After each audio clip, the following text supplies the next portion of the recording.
पाकिस्तान दुनिया का ऐसा इकलौता देश है जहां वक्त से पहले प्रधानमंत्री की कुर्सी बदल जाती है और चुनाव से पहले फैसला कि अगला दावेदार कौन होगा, क्योंकि जिस नवाज शरीफ को कल तक पाकिस्तान में भगोड़ा बताया जा रहा था वो सेना की आंखों का तारा बन गए।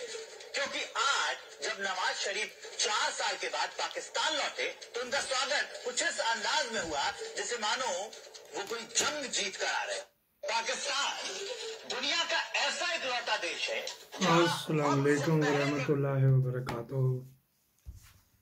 यह हमारे वतन की मशहूरी हो रही है। हाफिज साहब जो हैं जाली हाफिज हैं, ना ही हाफिज हैं और ना ही सैयद है। पता लग जाता है ना, नस्ल से, कुत्ते की नस्ल से पता लग जाता है तो ये तो फिर बंदा होता है। ये हमारे मुल्क की मशहूरी हो रही है। एक तो ये बात है। ज़रा आज अखलाकियात के ऊपर ही बात करनी। सबसे पहले माजरत ख्वाह हूँ, सुबह एक मैंने ब्रेकिंग न्यूज़ दी थी, उसमें कोई सख्त अल्फाज दे दिए, कोई वल्गैरिटी आ गई, कहीं से कंप्लेंट है, मैं माफ़ी चाहता हूँ। बहरहाल मेरी बेटी ने भी की थी, अब वो यकीन चक्करों में पड़ गए हैं वगैरह वगैरह। आज हमने बात करनी है जी कोर्टें, जो कोर्टें हैं, कोर्टों का नोहा पढ़ना जनाज़ा का। काजी फायज़ ईसा साहब जो है, जिनका बाप अयूब खान के बूट चाटता था, पॉलिश करता था, शहबाज शरीफ से भी ज़्यादा। अच्छा जी, वो जब पहले दिन आए कोर्ट में तो उनके लल्ले तल्ले दगड़ दल्ले, मैं ये लफ्ज़ बोला, मैं बताऊंगा उनमें क़य्यूम सिद्दीकी, मतीउल्लाह जान, असद तूर, और ये जो चले गए वो था इमरान शफकत और वजाहत, और एक और था जो ये 7-7 8-8 लाख पे आए। इनके यूट्यूब चैनल देख लो और इनके तहरीरें देख लो और इनके जो ये करते हैं फेसबुक देख लो। वहाँ से अगर ये साबित ना हो दगड़ दले तो मुझे फिर बुरा भला, मुझे आप कह दें, आपको इजाज़त। काजी साहब जब पहुँचे तो उन्होंने कहा जो साइलीन इधर आते हैं वो बेचारे मजबूर होते हैं, उनकी खिदमत करना हमारा फ़र्ज़ है और उनकी जल्द अज जल्द तलाफ़ी करनी चाहिए वगैरह वगैरह। ऐसे इससे मिलते जुलते अल्फाज थे, मैंने एग्जैक्ट तो वो नहीं बताया। अच्छा जी, वो उसके बाद कोई दिन खाली जाता है काजी किसी के ऊपर भौंकता ना हो, मुझे ये अल्फाज कहने नहीं चाहिए, लेकिन वकला खड़काते हैं। वो बाईकाट कर गया इतना सीनियर, जो गवर्नर पंजाब भी रहा ख्वाजा तारिक रहीम, वो बाईकाट ही कर गया। और भी कितने वकला, कराची वाले फैसल सिद्दीकी साहब का, उनको भी ये पढ़ा, ये लोगों को लेक्चर दे रहा, आप क्या है। अच्छा जी, अब हम बात करते हैं, ये तो मैंने इब्तदाइया दिया ना। आज मेरी बहुत बड़ी कोर्ट में जो अरूपा कहते ना, इसको क्या कहते हैं, यूरोपीय यूनियन की हाई कोर्ट थी, वहाँ पे तरीक थी मेरी, किलकल ते आपा पाई रखनी होती ना। मैं वक्त मुकर्रर से कुछ पहले चला गया, बारिश थी या बारिश आए तो फिर भूल जाओ, लंबी आती है, कल से बढ़ रही। मैं कभी अल्लाह के फजल से मेरी कोताही की वजह से लेट नहीं हुआ। बसों, वैगनों और ट्रेनों की वजह से हो जाए तो हो जाए, ट्रेनें आमतौर पे लेट नहीं होती, उस वक्त लेट होती जो माजूर है ना, वो बगैर इतला आ जाए या कोई दरख्त गिर जाए रेलवे ट्रैक के ऊपर या वो सड़क के ऊपर, एक्सीडेंट हो जाए, इस तरह ट्राला खड़ा हो जाए, आमतौर पर लेट नहीं होती। वक्त ने मुकर्रर से 15 मिनट पहले चला गया, सिक्योरिटी वगैरह चेक करते सारे ऊपर चले गए वेटिंग रूम में। वेटिंग रूम के बाहर एक जगह खूबसूरत सी बनाई हुई है, ना पान की पीक नज़र आई, ना कोई कागज़ का छोटा सा टुकड़ा नज़र आया, ना कोई कूड़ा नज़र आया, नीट एंड क्लीन। मुझे लग रहा था कि मैं अपनी तरफ से बाबू शाबू बन के गया तो मैं वहाँ इतनी शाइनिंग में अपना कूड़ा ही लग रहा था। 10 बजने में 2 मिनट पे सरकारी वकील आ गया, जिससे रिपोर्ट मेरी लेनी थी, अटॉर्नी जनरल आ गया। ठीक, 10 बजने में 1 मिनट पे, बिल्कुल सच्चा वाक़या का टाइम हुआ तो 2 सुनाऊंगा। 10 बजने में 1 मिनट पे 3 जज साहबान टुरे आए, दगड़ दगड़ दगड़। उनमें से जो यहाँ का हमारे रीजन का जज था उसके पास चाबी थी, ये बवक्त ज़रूरत खोल दें, वरना अपने अपने छोटे छोटे दफ्तर वहाँ बैठे होते, छोटे छोटे, जितने इमरान खान को अब दिया हुआ ना टॉयलेट टैप का छोटा सा 8x8 का इतने इतने कमरे जजों के पास मैंने देखे।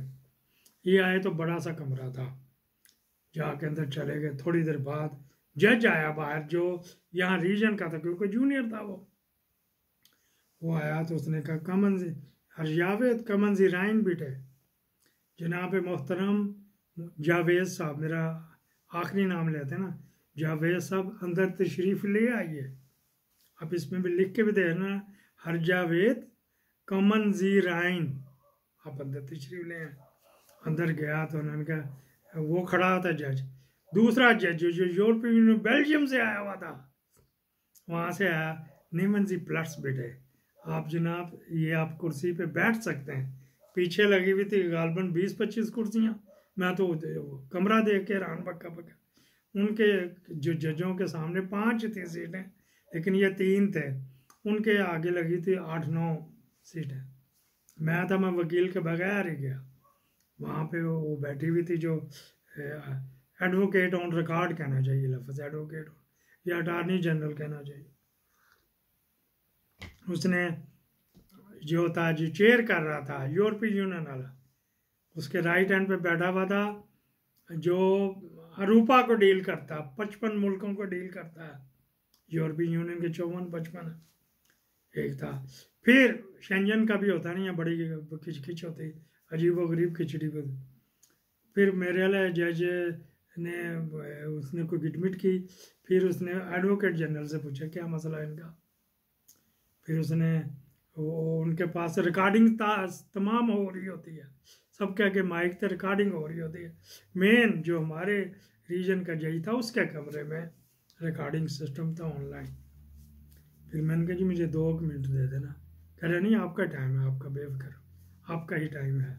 उसने पूछा गिटमिट जो भी मेरे मसले मसाइल है, किसके बच्चे इंग्लैंड रहते हैं, ये यहाँ पे, इसने उधर भी, मैं इधर बता नहीं रहा, मतलब ये था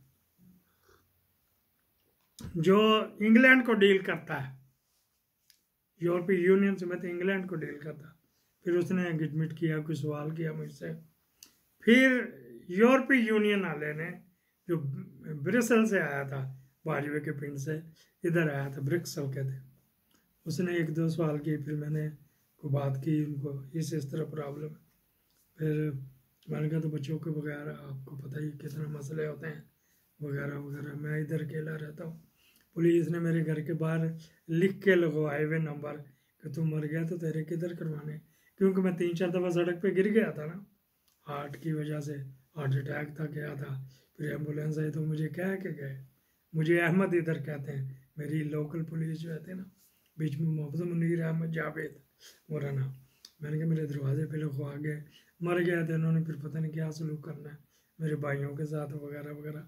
वो हंस करा नहीं आपको मंदिर नहीं देते।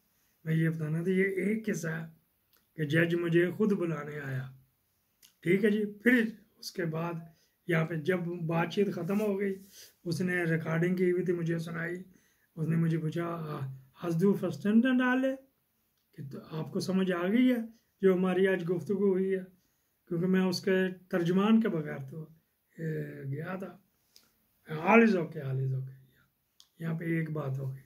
अगली बात दूसरा भी किस्सा सुना देते, फिर तीसरा फिर कभी सुनाएंगे। इधर फैमिली कोर्ट में मेरा बड़ा पड़ा हुआ था, ठीक है जी। एक साइकिल पे मैं पहले चला के 15-20 मिनट, यह आदत है नहीं 60 साल पुरानी आदत। एक साइकिल पे बड़ी हसीना टुरी आ रही आदत, पट नंगे, जब साइकिल चलाएगी तो उसने वो स्कार्फ सा पहना हुआ था, धोती जिसको कह लो, लुंगी कह लो, लुंगी डांस जो है।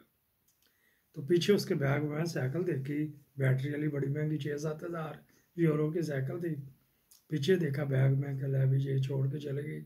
मैं तो बैग लपेट के तो निकल लूँगा। फिर मैंने देखे कैमरे लगे हुए बात है। फिर वो बड़े आराम से होती है, अपने संभाला, घुटनों तक था उसकी तो होती, घुटनों तक था। वो चली गई। मैं क्या क्लर्क कोई होएगी अफसर। थोड़ी देर बाद, ये को 5-6 मिनटों का पहले का वाक़या है, 9 बजने में 5-6 मिनट का पहले का। इसमें कुछ नहीं लगता, मैं डेकोरम बता रहा हूँ। 9 बजने में 3-4 मिनट थे, मेरा वकील आ गया, बगारत का बच्चा यहूदी है, फ्रांसिस है, तब इंग्लिश अच्छी भली जानता है लेकिन डच बोलता है, कहता हम डच लैंड में रहते डच बोलेंगे, वागम स्पीकर डच, हाँ वागम स्पीकर इंग्लिश। ओके ठीक कर, मैं इंग्लिश क्यों बोलूँ, लेकिन बहुत अच्छा है। इतना लंबा 6.5 फुट वो आया। उसके 1 मिनट बाद मेरा तर्जमान ट्रांसलेटर आ गया, वो मेरा वेली लाहौर का ही निकला आया। अता के दिल का जिक्र मैं अक्सर करता हूँ, पंजाब यूनिवर्सिटी में था वो, उधर बेचारा डाल में छेर इधर बना हुआ ट्रांसलेटर बना हुआ, फ्रैंकफर्ट से 142 किलोमीटर दूर से आया। वो भी हो गया 9 बजने में 1 मिनट पे वो ही